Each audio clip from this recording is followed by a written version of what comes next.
ndewoy seymane ndewoy alaykati kam mangalaya. Vous êtes jeune bachelier, étudiant ou professionnel. Vous êtes créatif, ingénieux et passionné par les domaines qui gouvernent le monde de la science et de la technologie. Profitez de l'offre de formation dans les filières telles que... combat bu neex la combat amateur la combat adduna la sax laay wax parce que combat la boo xamante ni combat bu ñor la combat bu ñëpp doon xaar la aussi tamit loolu tamit ñu ciy féliciter Gaston mi nga xamante ni tamit moo ko taxawal xam nga di wax ni genre journée yu mel noonu gars yi dañ ko namoon dañ koy bëgg aussi tamit xam nga mu nekk combat boo xamante ni wax dëgg yàlla combat bu neex la si ñoom ñaar ñëpp tey jii kuñ ko si yombalal si ñoom ñaar rek dañoo bëgg lu la neex yombul si ñoom ñaar ñëpp ñaari qualité mbëri noo ko gisee waaw ñaari mooy li ma la wax sànq rek parce que lamb la joo xamante ni ñoom ñaar ñëpp ku si nekk tey jii am nga ay qualité yu mën a daan sa morom muy ci côté Reug Reug muy ci côté Sa Thiès ku ci nekk yaa ngi ay qualité yoo xamante ni mën ngaa daan sa morom ba ñibbi te du comprendre parce que boo xoolee neexoon nañ ci dayoo xam nga te bu dee ci côté ginnaaw neexoon nañ aussi tamit ci côté bëre tamit ku ci nekk am nga ay qualité yoo xam ne comme ni ma la ko waxee mën ngaa daan sa morom ba ñibbi te du comprendre moo tax kuñ ko si yombalal si ñoom ñaar wallaay dañ lay nax làmb la joo xam ne daal neex na te amaana amateur itam doon nañ ko xaar xam nga te tamit waaw ñu ñaan yàlla tam suñu papa Gaston journée boobu sax mu dugal ñu si dugal la si journée boobu waaw ñu feesal stade bi delle parce que tamit xam nga bëri si genre journée yooyu noonu day neex daal da ciy neex waaw mais gis nga qualité bi Sa Thiès di bëree arbitre périm day dox sa kaw maama sa kaw waaw ndax Reug Reug mbër la bu nga xamante ne bii da nga war a dox ci kawam maama ci kawam noonu waaw mooy li ma la xam nga combat la boo xamante ne ñoom ñaar ñëpp amul ku ciy xaar ñoom ñaar ñëpp ay attaquant lañ xëy na nag Sa Thiès moo gën a agressif yaa ngi dégg te agressivité boobu nekk ci Sa Thiès amaana tey moo ko yóbbu fi mu àgg yaa ngi dégg parce que Sa Thiès mbër comme ni mu ko waxee rek mbër jëkkoo na ko nu ne mu daan ko jëkkoo na mbër nu ne daan la yaa ngi dégg Reug Reug aussi tamit mu ngi ay qualité yoo xamante ni tamit du mbër boo xamante ni tamit da ngay ñëw ak moom te doo ñëwee calcul kuy bëre ak moom foog nga ñëwee calcul waaw mais parce que tamit loo juum si sa bëre ak moom rek da koy exploité comprendre Sa Thiès aussi tamit foog mu bàyyi xel loolu noonu waaw mais Sa Thiès mu ngi bërit boo xamante ni tamit waaw ku dul Reug Reug sax mën na la cee daan comprendre moo tax làmb la boo xamante ni day xaw a naqaree pronostiqué quoi dañuy gis Sa Thiès day def erreur ba daan la ndax Reug Reug mbër la bi nga xam te da nga war a bëre ak moom ngay def erreur waaw mooy li ma la wax rek xam nga tey jii même Reug Reug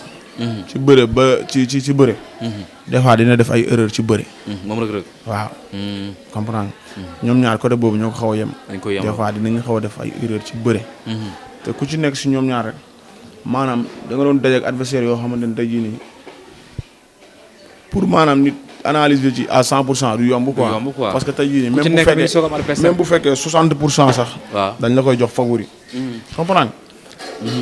par rapport ak maanaam ñoom ñaar fi ñu toll si ñoom ñaar amu ci kenn koo xamante ni dina leen jox sax 51 sur 49 non 51 sur 49 laa la amu ci kenn kuñ koy jox 50 nga ko mën a joxe comprendre parce que sama tey doo taxaw ne man boog du ma d'accord fenn ni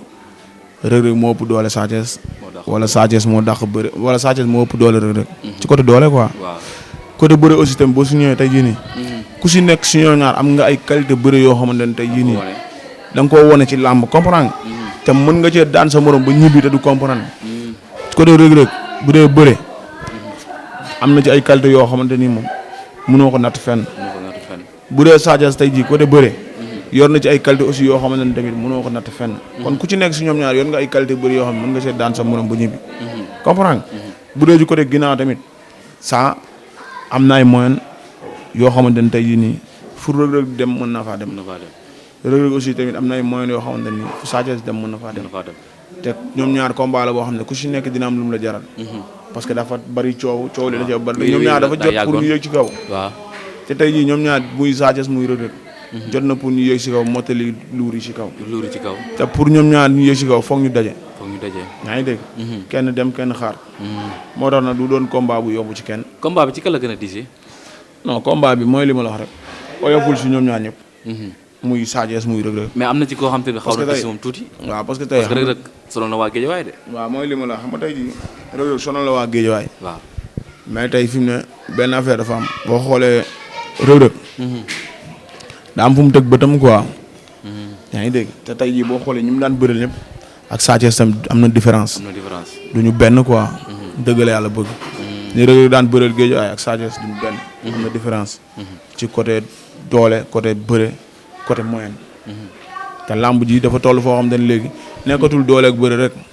xam nga moyen bi aussi dem da ci am solo lool. da ci am solo waaw. te seen ko ci xeex. bu metti sax.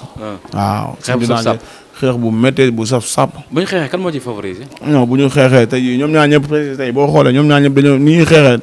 xeexu agressivement la ñuy xeexee. agressivement comprendre parce que ñoom ñaar ñëpp boo xoolee seen xeex teguñu ko ci xam-xam. yaa ngi dégg. matul carrément. waaw comprendre boo xoolee moo tax xeex bi da nga leen koy séddale ñoom ñaar rek. waaw ci nekk daal en tout cas xam naa ne am nañ ay force de frappe yoo xamante ne seen loxo ñoom ñaar 10 goo xam ne ku ci sa coup dal moom bundu mën naa feeñ. encaissé sa coup morom rek. waaw bundu mën naa feeñ. voilà. waaw en tout cas daal loolu daal xam naa ko ci moom. buñ jàppante ku nekk jàpp sa ngembal morom. non buñ jàppante di nga gis bëre buñ jàppante di nga gis bëre. di nga gis bëre. Saa dafa mën a bëre de. dafa mën a bëre. waaw parce que damay dégg gars yi xam nga rek bëre bi dañ koy jox Reug Reug à 100%. waaw à 100% mais nañ ciy def ndànk quoi. Saa dafa mën a bëre dafa war a bëre aussi tamit quoi. waaw xëy na peut-être tey jii nii maanaam xam nga gars yi moom compétition yi Reug Reug di def ci mbapat yeeg yooyu. moo gën a tax sax. waaw gars yi lu ci ëpp bërëm la ñuy gën a gis daal gën a favoriser quoi. waaw mais boo xoolee tey jii nii Reug Reug bëre bi nekkoon ci moom bi muy mat ay 80 kilos 90 kilos sax. ba 100 kilos. waaw jamono ji nekkatul ci moom quoi. comprendre nga. jamono ji boo xoolee bëre yooyu nekkatul ci moom. voilà commencé dis waaw parce que poids beeg yooyu xam nga. waaw parce que looy gën a jël prendre poids tamit sa bëre di gën a wàññi. di gën a wàcc. comprendre voilà boo xoolee ci côté Sa Thiès aussi tamit noonu même chose. voilà moo tax tey ñoom ñaar mooy li ma la wax rek moo tax ma ne la ñoom ñaar ku si juum laa la wax sa morom mën na laa daan ba ñibbi doo comprendre. MCS International, études et formations à l'étranger. Vous êtes élève du terminal, bachelier ou étudiant, obtenez votre admission dans les universités françaises. Khadim Rassoul nak dañuy ubbi du lundi au dimanche dama ne kon nag boo bëggee ay kar yu baax dawal gaaw seeti waa établissement Khadim Rassoul ña nga nekk foofu ca Parcelles Assainies ca booru marché poli